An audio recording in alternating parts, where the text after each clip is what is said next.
just you have to hustle, but you have to stay true to who you are at the same time, and you have to know that nobody is gonna love you as much as you're gonna love yourself. So it's kind of like you have to stay on your grind and having these thoughts in the back of your head, like, oh, I gotta stay pumping. So like I ended up making my Sweet video during the time that I was with Mazay, but Sweet was made at the beginning of me and Coach K's relationship, so that's like 2 or 3 years prior.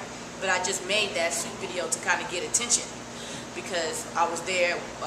She had Nicki Minaj, Gucci Man, OJ Juice Man, Waka Flocka just blew up, and you know, they probably weren't giving me attention like I wanted to, so I just tried to do something. A homeboy said, hey, I'll shoot a video for you, so we just did it. But it was kind of like, for me, like a throwback thing, so I knew my hipster fans and friends would appreciate that, because that's like a song I started off performing around Atlanta, Sweet. What do you call your style of music?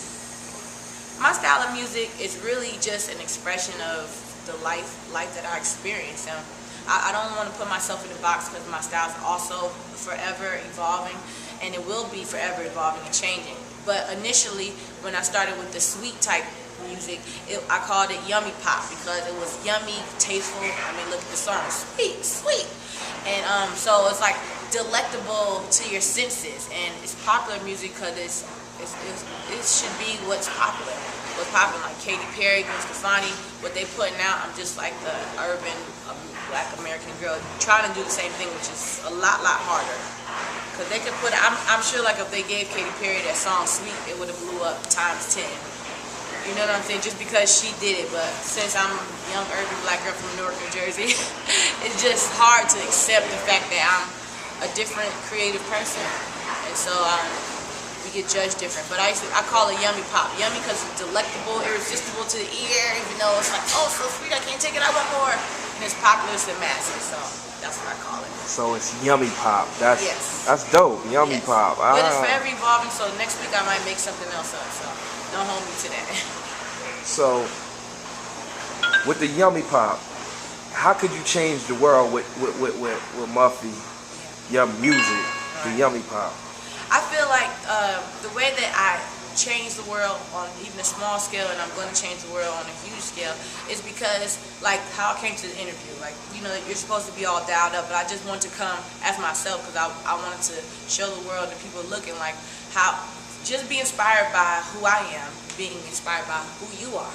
However you are is good. I don't care if you're fat, if the people think you're not cute, whatever your talent lies, if they say it's not perfect, who you are is who you are, and that is to be appreciated, and it is art, and it is something that's important to be shared, and I feel like that's what I embody, just period, as a human being. So that's what my music is going to represent, and that's what you're going to see coming through my music. Okay. Yep. I see in one of your videos you was working with Bangladesh. Bangladesh, yes. And like, how is it working with that? He's a producer extraordinary. He been out in the game since like 2000, like I can remember. Yeah. How is it working with him? You have a lot of tracks with him, or? Well, see, I was actually initially, when I was working with Coach K, supposed to be Bangladesh's artist. So for about like another 2 years, I was hanging out with them, and that's where I got the Gone Hate video, the video where he's playing the drum machine on the toilet, and we just have fun. We have good chemistry because I don't know, he's just cool, down to earth, like regular guy, and I'm kind of like that too, girl next door. So it was really fun. It was challenging though, because that was my first major producer. So it was like when I'm in the booth, I was kind of nervous a lot of times, because it's like, oh my gosh, she's worked with Beyonce's or Khaleesi's, and I'm like, nobody. But it was fun. It was a definite experience, and I think to this point it's brought me where I can work with any producer that's like a professional, top of the line producer. So the experience was the bomb.